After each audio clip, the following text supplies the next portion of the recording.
Hello good people and welcome back to MB Moments. If you're new here, welcome to MB Moments.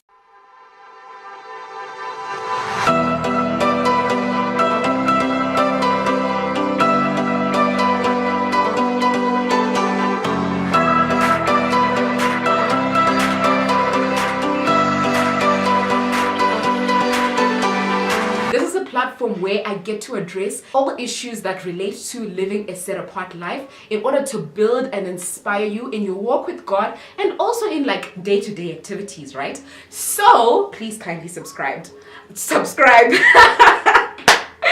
Anyways, today I'm going to be addressing a very interesting topic. I was actually reading Proverbs 31 recently, and I realized just how much people actually talk about Proverbs 31. Whenever people think of Proverbs 31, they immediately think of the word woman after Proverbs 31, which I think is a bit problematic because, you know, they're not reading it in context, right? Proverbs 31 woman is addressed in Proverbs 31 verse 10 to 31. And when I was reading it, I actually realized that the entire section, the entire scripture of Proverbs 31, verse 10 to 31, is actually addressed to King Lemuel, right? So his mother was advising him in terms of the kind of woman that he should be getting. And I think it's so important for us to actually look at what his mother tells him to be like in order for him to be worthy of a Proverbs 31 woman, right? So I actually have a few things that I actually learned of the Proverbs 31 man. And I think it's so important for you to just go and read the scripture so that you actually know what I'm talking about, right? So I'm going to be talking about Proverbs 31 verse 1 to 10. And my question is he really a Proverbs 31 man, right? And I found a few things that you need to look at if somebody is really a Proverbs 31 man. Because guys, a Proverbs 31 woman is an entire boss lady. She is worthy of the Proverbs 31 man, obviously, right? So number one, the Proverbs 31 man was a king, right? The scripture is addressed to King Lemuel. He was the son of a queen. And the queen was literally just telling her son that, hey, this is what I want for you, and this is what I want you to be looking for when you're looking for your lady, right? So the first thing, he was a king.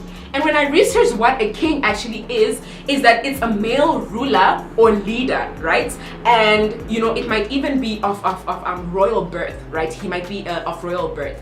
And for me, the first thing that I thought of, what better royal birth than being born of Christ? So I think the first thing that one must look for in a Proverbs 31 man is he born again? Is he a son of God? Has he been born into royalty as a son of Christ, right? But secondly, when a man is a leader, he is able to also lead you, right? I think that's so important. So he has to have something going on for himself. Does he have some sort of kingdom? And by kingdom, I'm saying, what is he leading in his life? Where is he going? Does he have a career path that he's going towards? Like, that he's working towards?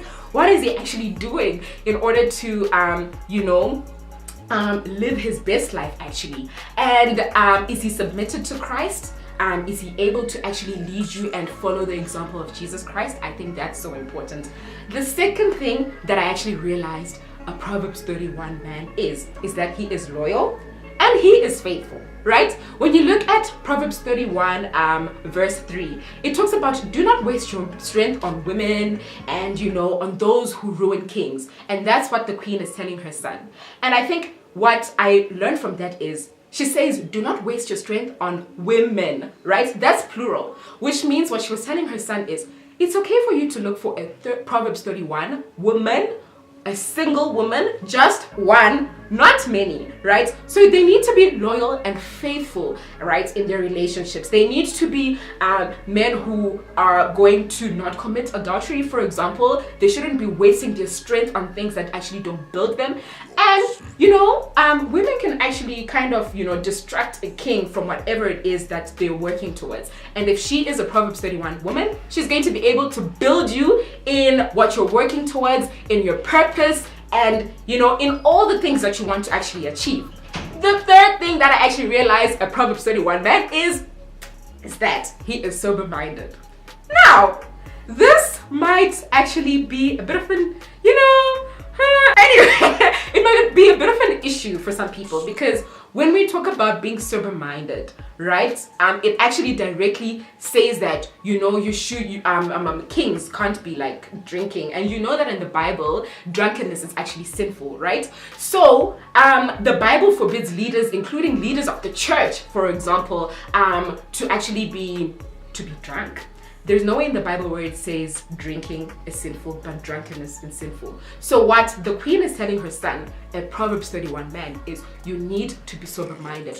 That's going to help you in your decision making. That's going to help you in your discernment and in judging justly every other situation that you actually go through. And I think that's so important because, guys, like, a man that is worthy of a Proverbs 31 woman cannot be wasting his entire life drinking 24/7 and not concentrating on other things like being an entire king to a queen, So I think that's super, super important. And the fourth thing that I realized that a Proverbs 31 man is that he has integrity and he cares about justice, right? It talks about, you need to stand up for those who are poor and those who don't have their voices heard in society. The poor, people who are being oppressed in society. And I think that's incredibly important. Integrity is important because we live in a society where people aren't honorable. Just in general. People are just, they just do their thing, and we live in a very corrupt world. People are just trying to find the easy way out of things. But if he is a Proverbs 31 man, he is going to care about his integrity and also justice for those who are being dealt with in society unfairly. And I think that's super, super duper important. So basically, what I am saying is we often talk about the Proverbs 31 woman. We don't often look at the Proverbs 31 man, the man that is worthy of the Proverbs 31 woman. And that's super duper important. So for the ladies, I think it's exceptionally important for you to question, is he a Proverbs 31 man? Because if I am born of Christ, I am definitely going to be a Proverbs 31 woman. But is he a Proverbs 31 man? For the guys, ask yourselves, are you a Proverbs 31 man? Like, I think those are like characteristics that you need to work on, right? So yeah, guys, that's what I wanted to talk about today. Thank you so much for joining me. Hopefully, you're going to join me on this journey. If you haven't subscribed, as I said, please kindly subscribe. The button is like, at the bottom there. What side is it? Yeah. Please kindly subscribe and share this video, and also like, guys, like the percentage of likes and like the views, they are not correlating. There's something wrong with the math there. So yeah, thank you so much for joining me. Toodles.